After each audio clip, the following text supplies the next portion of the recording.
بلوچستان کے شہر ڈھاڈر سے ہمارے گدروشیا پوائنٹ کے نمائندہ سمیع اللہ جلبانی کی رپورٹ کے مطابق ڈپٹی کمشنر بولان جہانزیب لانگو نے یونیسیف کے زیر اہتمام گرلز کمیونٹی مڈل اسکول غریب آباد ڈھاڈر کا افتتاح کر دیا۔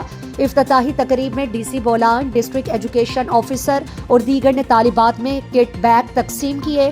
تقریب سے خطاب میں deputy commissioner Jahanzeb Lango, D O حکام الدین صادق Zai, deputy district officer Abdul Nabi ساسولی نے کہا کہ اسٹوڈنٹس اپنی توجہ تعلیم پر مرکوز رکھیں۔